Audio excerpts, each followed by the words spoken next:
everyone, welcome to NCERT Easy Explanation. Today we are going to discuss about evolution of life form का किस तरह से evolution हुआ, उसकी थ्योरीज के बारे में हम लोग देखेंगे। ये हमारी पार्ट सेकंड वीडियो है from the chapter evolution. Last lecture में हम लोगों ने ऑरिजिन ऑफ लाइफ के बारे में देखा था। थोड़ा सा रिकैप करते हैं। हम लोगों ने देखा कि ऑरिजिन ऑफ लाइफ के बारे में अलग अलग लोगों ने अलग अलग कॉन्सेप्ट दिए थे। कुछ लोगों का कहना था कि लाइफ सड़े गले चीज़ों से आती हैं, कुछ ने कहा कि नहीं लाइफ दूसरे प्लैनेट से यहाँ पे आई हैं, कुछ ने कहा कि नहीं लाइफ लिविंग से आई हैं, तो कुछ ने कहा कि नहीं लास्टली जिसको हम लोगों ने एक्सेप्ट किया था वो था केमिकल इवोल्यूशन। उसमें हम लोगों ने देखा था कि एक एक्सपेरिमेंट हुआ था, मिलर ने किया था। सेम वही कंडीशन उन्होंने बनाया जैसा कि एनवायरनमेंट में उस वक्त रहा होगा, और उन्होंने नॉन लिविंग थिंग्स से लिविंग थिंग्स को बनाने का एक केमिकल एक्सपेरिमेंट किया जो कि सक्सेसफुल रहा। लोगों ने एक्सेप्ट भी उसे किया और इस तरह से केमिकल इवोल्यूशन हमारी नज़र में आया। अब सवाल ये उठता है कि जो थ्योरी है, कौन कौन से थ्योरी दिए गए थे लाइफ के बारे में। तो जो उस वक्त के जो रिलीजियस लोग थे वो लोग ऐसा मानते थे कि जो जितनी भी चीज़ें हैं वो सब का सब क्रिएशन का नतीजा है। यानी कि अलग अलग धर्म के उस वक्त लोग थे, हिंदू, मुस्लिम, सिख, ईसाई, हर तरह के लोग थे। तो लोग ऐसा मानते थे कि जितनी भी लाइफ है वो सब के सब हमारा क्रिएशन का नतीजा है। चूँकि जो क्रिएशन है उसको उन लोगों ने 3 पॉइंट पे, 3 चीज़ों पे उन लोगों ने 3 चीज़ों को बेसिस मान करके उन लोगों ने ये काम किया, ये बात सोचा। कौन कौन सी चीज़ें थी? उन्होंने ये पहली बात तो ये सोचा कि जितने भी लिविंग ऑर्गेनिज्म हैं सब के सब जो हम लोग आज देखते हैं वो सब के सब क्रिएटेड है, यानी कि उसको किसी न किसी भगवान ने या फिर किसी ने, गॉड ने बनाया है।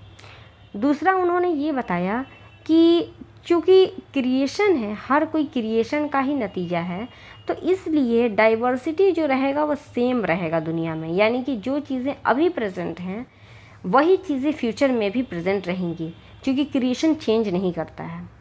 तीसरी बात उन्होंने ये कहा कि जो अर्थ है वो लगभग 4000 मिलियन पुरानी है, इसलिए ऑल दिस आइडियाज़ जो था, उन्होंने ये तीसरी बात कहा कि जो अर्थ है वो 4000 साल पुरानी है।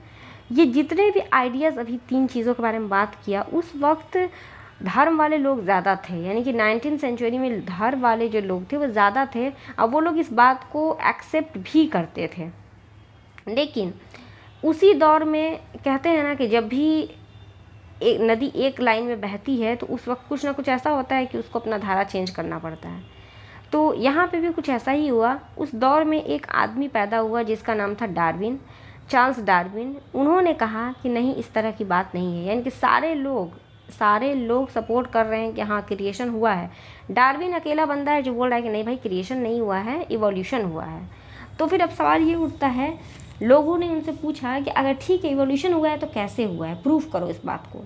तो डार्विन ने बोला कि ठीक है, मुझे कुछ थोड़ा सा टाइम दीजिए, मैं इस बात को प्रूव करता हूँ। उसने क्या किया कि एक शिप लिया, उस शिप का नाम था HMS बिगल। इस शिप के ऊपर बैठ करके वो डिफरेंट टाइप्स के सी में जाता, यानी कि समुद्र का उसने यात्रा स्टार्ट किया, समुद्र में उसने घूमना स्टार्ट किया।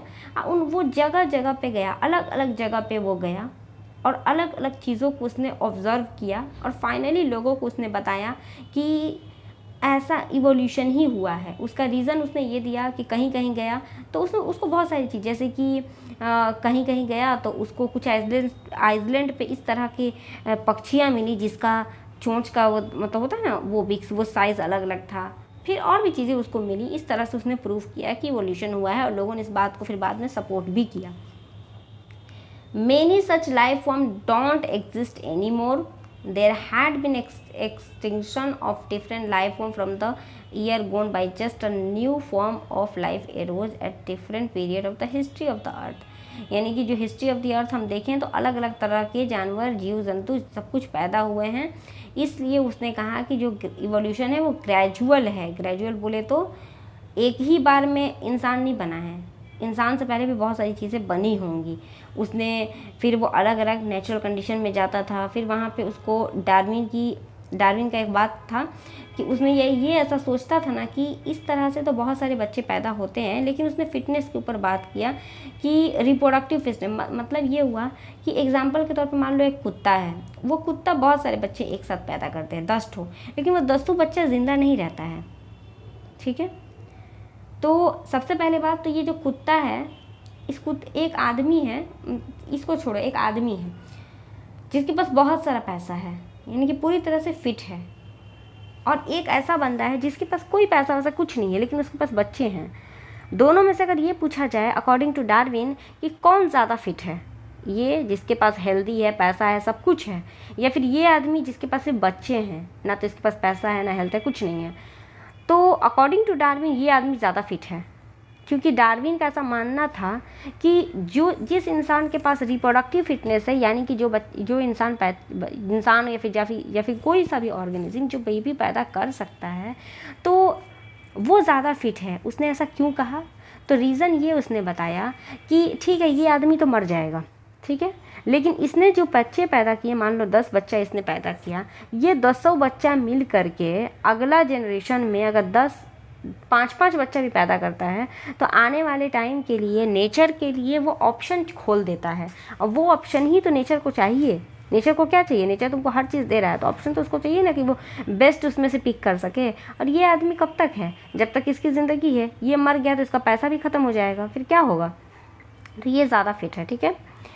इसके अलावा एक और मतलब साइंटिस्ट थे, एक नेचुरलिस्ट थे जिसका नाम था एल्फ्रेड वेलेस।